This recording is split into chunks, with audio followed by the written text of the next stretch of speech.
スポンサーの提供でお送りします。 Hey guys, Kakarot197 again. This time with a review of the real great Force Impulse Gundam from the Gundam Seed Destiny anime series. And this model kit has been provided to me by my favorite online hobby store, Hobbylink Japan. Links to buy your own Impulse down below. From the outside, the Impulse looks like the typical real grade. We get a lot of really nice surface detailing on every part, and there are absolutely zero seam lines in addition to most parts being undergated, which means that there's also hardly any nub marks to see as well. Then for the color scheme, we get the trademark real grade two-tone colors for the white, and what I also really like are the gray details poking through the armor to really add to this kit's mechanical feel. And with the stickers, things get even better. We only need the bare minimum to make this thing color accurate. We get two choices for the eye stickers, one normal sticker that's just one piece with everything on it, and a set that consists of a black piece and then the two eyes as separate stickers. For once, I decided to try the single sticker, and as I expected, it does make the eyes harder to see. Then the final stickers we need are the front and back camera stickers, and all of them have clear plastic pieces behind them should you want to paint them instead. But believe me, that's far from all of the stickers that we're getting. As with every real grade, we get an arsenal of metallic stickers, warning stickers, marking stickers, and so on. So immediately out of the box, we get an amazing looking Impulse with really sharp colors, sharp detailing, and almost no problems to see. And underneath that highly detailed exterior, we find a slightly less detailed inner frame that still manages to look really good. It does also reveal some compromises.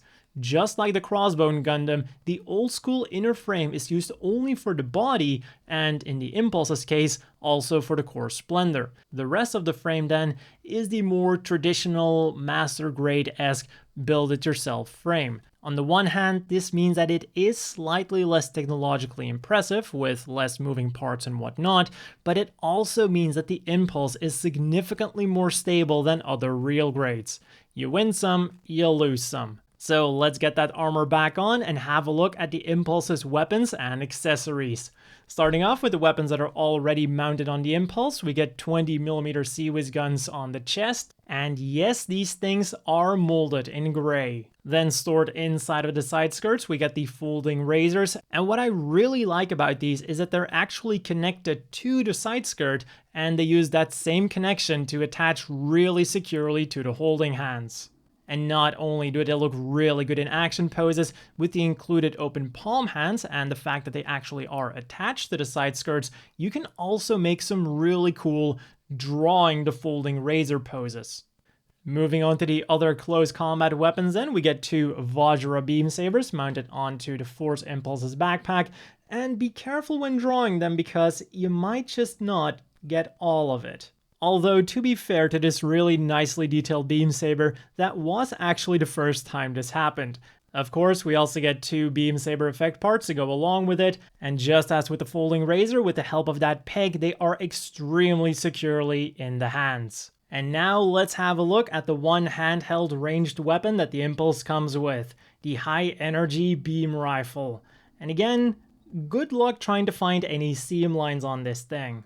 It features a movable scope and also a movable handle, but unfortunately it only comes with a right trigger finger hand. Now it does do a great job, again thanks to the peg that it has, but it would have been really nice to also have a left trigger finger hand. And if for some reason you don't want to use it, you simply flip open this peg and securely attach it to the back skirt.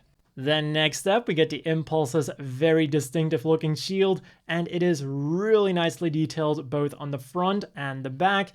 And while we're looking at the back, we also get a movable handle, and according to the manual, we even get this hand that you're supposed to attach to that handle before you hook it up to the Impulse. So initially, this gave me the hope that the Impulse could hold up the shield with just this hand alone, which some model kits actually can do. The Impulse is not one of those. So for me, the best use for this hand was to hold on to the second handle of the beam rifle. Also, for some weird reason, the top part of the hand simply would not stay on. I actually had to glue the white part to the rest of the hand. But back to the shield now. To attach it to the arm, you simply peg it in there. And it also has quite the unique feature for if you want to rotate around the shield. Rather than having a bracket with two positions, you rotate the arm. And now with all of these accessories on our Impulse, of course we want to be able to securely pose him. So we get this action-based connector that simply attaches to his bottom and then hooks up to an action-based number 5. Unfortunately, I do not have an action-based number 5, so instead I had to tape up my action-based number 2 and attach it to that instead. Now, an action-based number 1 also has a very similar looking thingy that you might expect is compatible, but you're gonna have to do the same thing. Wrap a bit of tape around it, and that should be fine. And then the final accessory that we're getting is a tiny but extremely detailed shin figure. So with all of those accessories out of the way, let's have a look at the articulation of this thing. The head is on the usual double ball joint, goes a little bit forwards and backwards, rotates around all the way, and goes nicely up and nicely down. The shoulders then will go forwards and backwards really nicely, go upwards really far. The arm itself will go up a little bit less, but still pretty respectable. Then this piece will also go up and down for that real great flare. Then the arms will, of course, rotate around, bend at the elbow on two joints. As I've said before, they will also rotate around all the way on that joint. And the hands are, as always, on ball joints, will wiggle around, turn around, and do everything a ball joint does. But as you can see, trying to rotate around the hands will actually rotate that joint. Be careful with those ball joints. The hands are in there really securely when you first build them. Then we don't really have a waist joint because of the core splendor inside, but it does have upper body movement to compensate for that.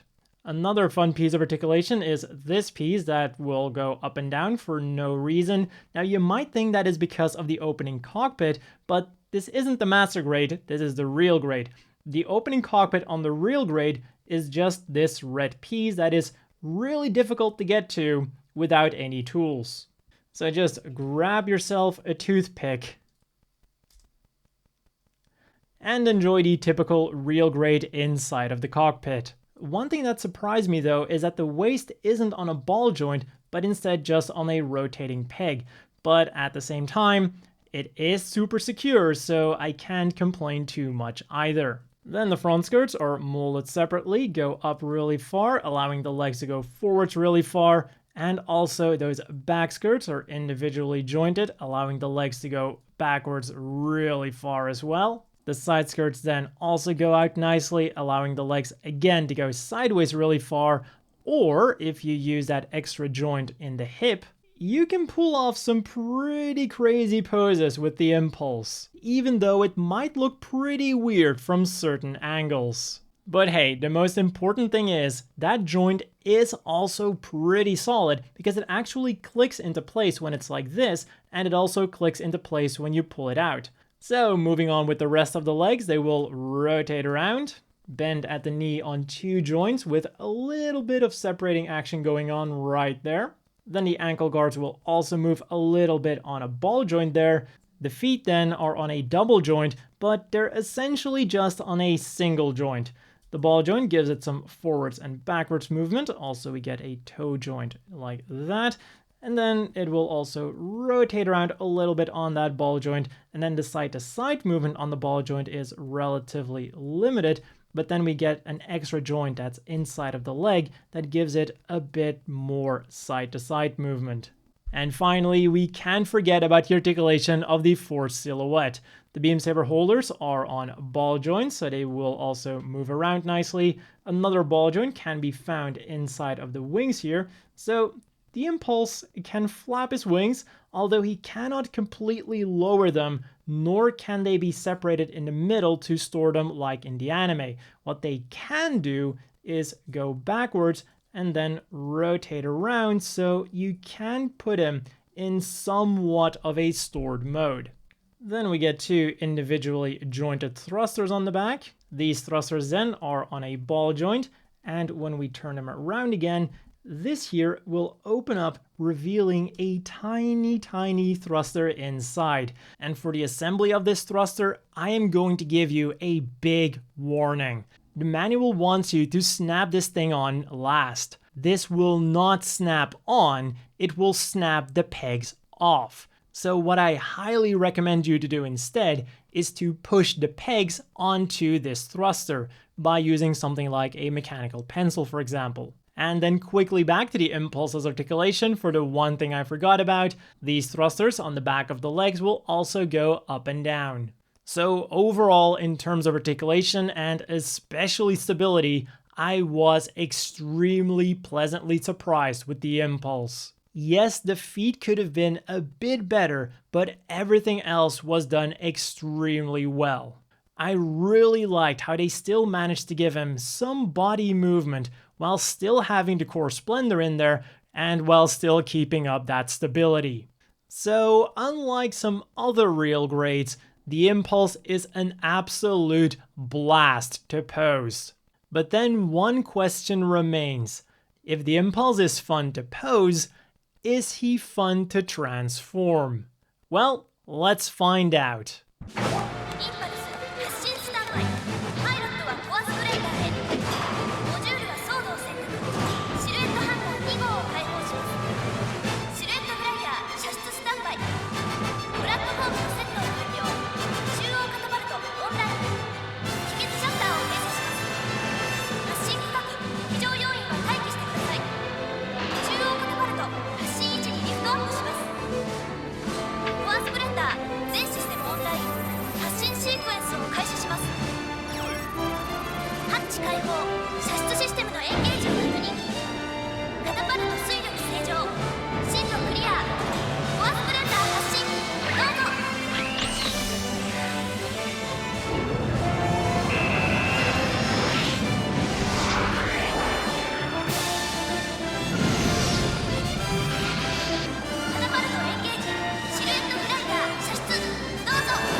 And simply put, Bandai did an amazing job with the transformation. It's solid, straightforward, and was, dare I say it, actually fun to pull off. The legs just locked into place, and everything else, even though it doesn't lock, just went together so smoothly.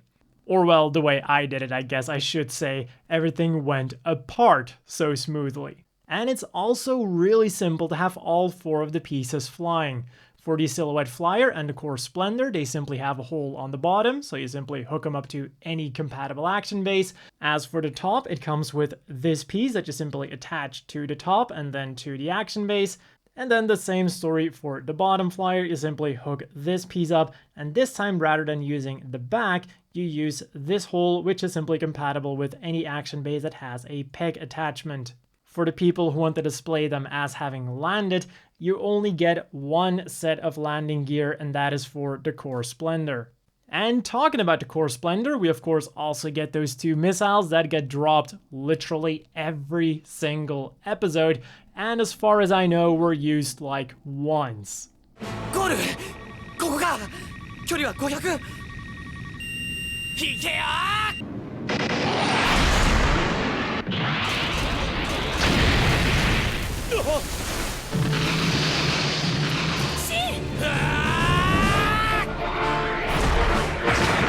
One funny thing about this Core Splendor though is if you look at the manual and the box art, you are led to believe that this thing is color accurate.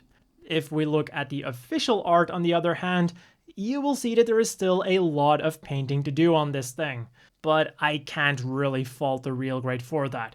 For the size that this thing is in, it's already really color accurate. As a final cool touch though, it does have an opening cockpit. And then finally, the Silhouette Flyer, this thing is completely color accurate. One final thing that I will say about the transformation though is that just because the transformation is done really well by Bandai, doesn't make the transformation itself any less stupid. So as always, the inevitable question is, do you want to buy this?